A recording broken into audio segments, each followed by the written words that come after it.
Valeria Bosco, già coordinatrice del Polo VEA, una delle persone con cui purtroppo non ho avuto la fortuna di collaborare perché è andata via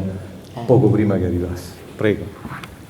Va bene, saluto tutti, vi vedo con piacere visto che sono in pensione da poco più di un anno e quindi è un po' che non ci vediamo. Quando si è cominciato a parlare di questa occasione, di questo evento, 30 anni del Polo,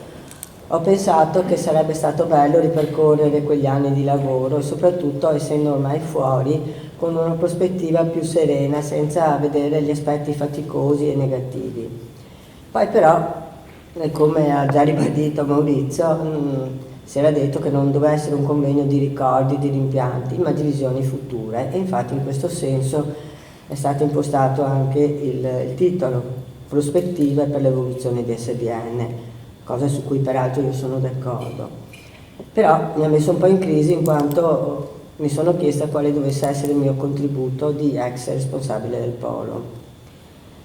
E fortunatamente ho passato il testimone a una collega bravissima e quindi le nuove idee, i nuovi progetti e i nuovi problemi che SBN sicuramente si porterà con sé sono in buonissime mani. E quindi un pochino approfitto della mia posizione per guardare alle vicende del Polo in modo un po' più ottimista, un po' più edulcorato. Vedo comunque che altri ex si stanno impegnando in questo senso, Maurizio ne è un testimone, e quindi possiamo dedurne che SBN ha coinvolto tutti in maniera abbastanza profonda. E in questo senso io mi sono proposta di, attraverso così uno sguardo al passato, di vedere quelli che sono invece i principi fondamentali di SBN e del Polo in questo senso, che ormai in qualche modo sono dati per scontati e quindi in parte anche dimenticati, ma io ritengo che siano ancora molto validi. Ho sentito Angela che ovviamente e anche Maurizio parlando prima di me hanno già ribadito alcuni concetti, ma a questo punto anch'io prenderò questa strada. Ho riguardato un po' i documenti della vita di SBN a Venezia, montagna di carte, verbali, lettere, discussioni a partire dal 1989, come ricordava Maurizio, per approdare finalmente alla realizzazione di questo polo. Il comunicato stampa della nascita di questo polo è del luglio dell'89 e con un linguaggio un po' antiquato ormai si parla di catalogo magnetico collettivo, però si ribadisce subito, fa un po' tenerezza come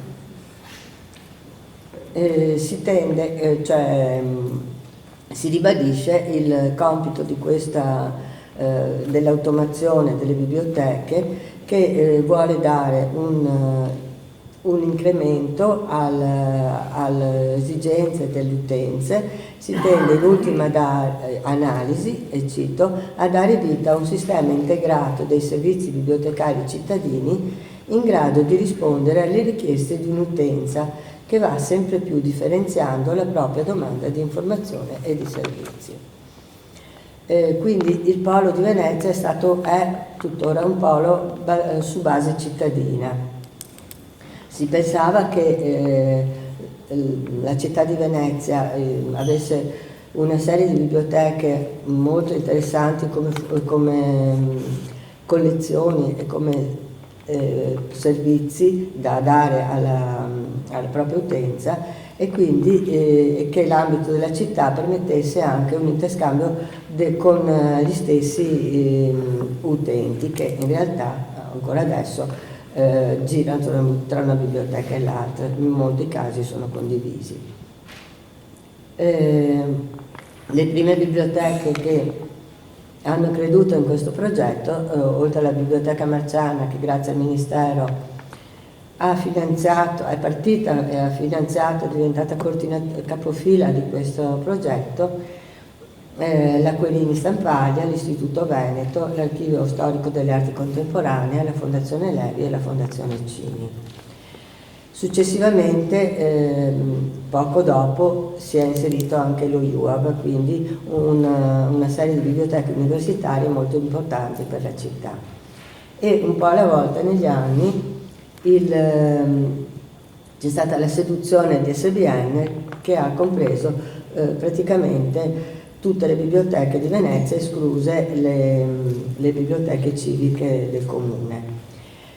Soltanto alla fine, un po' con molto desiderato e molto importante alla fine dei servizi della città, si è inserito anche le biblioteche di Ca' Foscari. Il catalogo è stato avviato nel 1990 con le pubblicazioni correnti e col passare degli anni ovviamente si è arricchito di tutto, non tutto, ma buona parte del pregresso delle singole biblioteche. Per avvalorare quello che io ritengo che sia un principio fondamentale di SBN, che Angela ha chiamato all'inizio, proprio nel progetto iniziale, come un progetto di democrazia, come un progetto di condivisione, mi è venuto in mente, guardando i documenti, che nel luglio del 91, in una riunione che faceva la sintesi dei primi 2 anni di lavoro, le biblioteche partecipanti si sono trovate a affrontare un problema che si stava verificando, perché la biblioteca Querini per problemi economici in quel periodo era chiusa. E questo aveva suscitato una grande partecipazione da parte delle altre istituzioni che si erano accordate per scrivere una lettera ai principali referenti politici e istituzionali in supporto alla Biblioteca Querini, perché si riteneva che all'interno del polo e all'interno soprattutto dei servizi nella città questa chiusura, questa perdita fosse una cosa fondamentale. Questo secondo me è stato un segnale che SBN aveva creato una comunità di biblioteche che comunque interagivano tra di loro e si preoccupavano anche della situazione delle altre. Il lavoro dei bibliotecari, tra l'altro, forse quello che, dal mio punto di vista, che sono stata comunque una bibliotecaria coordinatrice, ma comunque ho partecipato molto al lavoro, è stato un cambiamento abbastanza epocale, perché non si era più soli nella propria biblioteca, ma soprattutto il proprio lavoro veniva visto da altri. La catalogazione partecipata, che è alla base di SBN, ha costretto tutti a cambiare l'organizzazione del lavoro, con qualche fatica, con qualche difficoltà, ma anche con grande soddisfazione, con risultati che poi, dopo un periodo faticoso iniziale, era abbastanza evidente. Si è creata una rete di bibliotecari che avevano una formazione comune e che si consultano reciprocamente per affrontare le novità e le difficoltà del nuovo sistema. In questo senso ritorno sul concetto di cooperazione, perché la cooperazione all'interno del polo, ma non solo, diciamo che è una delle strutture basi del Servizio Bibliotecario Nazionale, ha dato dei buoni frutti ed è essenziale anche per gli sviluppi futuri. Ogni biblioteca, ogni istituzione ha competenze ed energie diverse e mettere in comune può essere una risorsa aggiuntiva e dobbiamo sempre averlo presente. La caratteristica di questo polo è in qualche modo anche la sua ricchezza e anche la sua difficoltà nel crearsi, è stato il fatto che le biblioteche appartenevano a istituzioni di diverso tipo, quindi c'erano biblioteche statali come la Marciana, biblioteche di fondazioni private, biblioteche universitarie, e quindi questo creava dei confini abbastanza netti tra una biblioteca e l'altra, e quindi anche c'è stato uno sforzo abbastanza consistente per cercare dei terreni comuni, al di là, diciamo, della catalogazione partecipata, che a livello dei bibliotecari che ci lavoravano in realtà è stato un processo naturale, faticoso, ma alla fine molto utile. Diciamo che quando abbiamo iniziato a lavorare in SBN ci siamo concentrati parecchio sul catalogo che non era più solo nostro, ma era visibile a livello nazionale. Prima a livello locale, nel 1993 abbiamo migrato la base dati locali in indice e da allora abbiamo condiviso le notizie con le catalogazioni con l'indice. Quindi bisognava catalogare al meglio, bisognava fare più catalogazioni possibile, perché bisognava commutare quelli che erano stati cataloghi cartacei in cataloghi digitali. Adesso ovviamente il mondo dell'informazione è cambiato, il catalogo si è molto allargato anche come concetto, domani sicuramente se ne parlerà in maniera più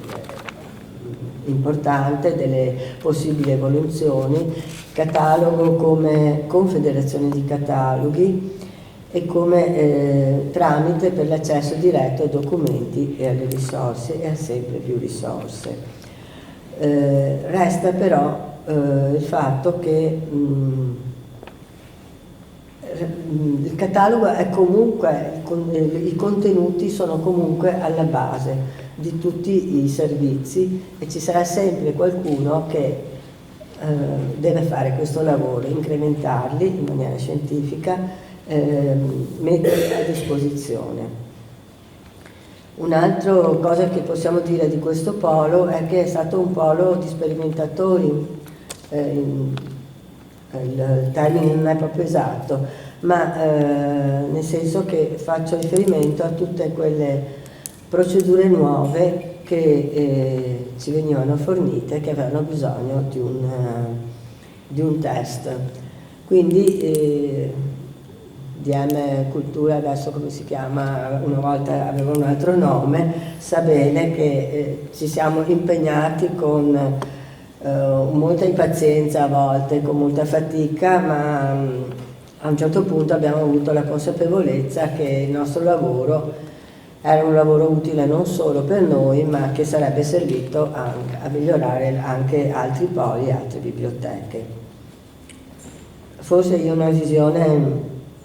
diciamo che ci ho anche molto creduto, sono una sostenitrice abbastanza parziale di SBN, non oggettiva, e quindi l'ho sempre trovato come un progetto importante, effettivamente, come Angela ha ricordato, una porta verso una democrazia. Abbiamo avuto anche momenti, tentativi falliti di coordinamento, tentativi di mettere insieme delle cose che non hanno avuto un esito positivo. Abbiamo cercato di creare quello che adesso può sembrare molto banale, abbiamo cercato di creare una tessera di polo, e questa invece si è arenata tra le differenze istituzionali, perché ci sono state varie difficoltà istituzionali, muri che si alzavano, e quindi la cosa è stata solo parzialmente risolta, ma in anni abbastanza recenti. E un altro tentativo, che è stato quello del coordinamento degli acquisti, che in realtà è fallito perché la collaborazione doveva andare al di là dei bibliotecari che ci lavoravano. C'erano delle autorità superiori che erano un attimo meno disponibili a mettere in comune l'attività e le risorse. C'è stato un risultato involontario di questo coordinamento che è dovuto alle mancanze di risorse che ogni biblioteca in questi ultimi anni si è vista, cioè che ha avuto, nel senso che c'è stato un calo dei finanziamenti per tutti e quindi per forza di cose ci siamo trovati a confrontarci tra biblioteche per vedere di non doppiare gli acquisti ma di integrarli. Quindi un caso anche questo in cui si capisce che la condivisione e l'integrazione è comunque resta un valore. Senz'altro la cooperazione è molto faticosa. Su questo non c'è il minimo dubbio, perché ci costringe al confronto, a rapportarci con istituzioni diverse, alcune più innovative, altre più arretrate della nostra. E quindi, soprattutto in questi ultimi anni, non c'erano risorse, non c'erano tempo per occuparcene. Però, lo ribadisco e con questo chiudo, che lo scambio delle idee, il confronto e anche questa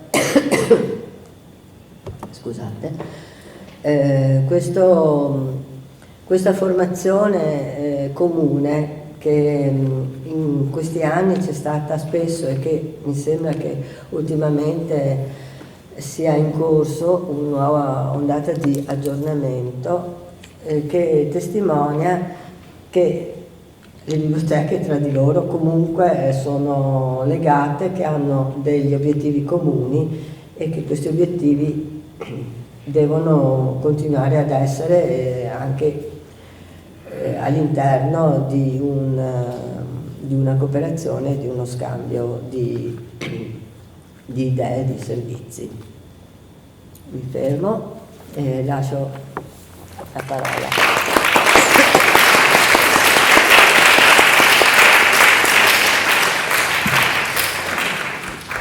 Grazie a Valeria Boscolo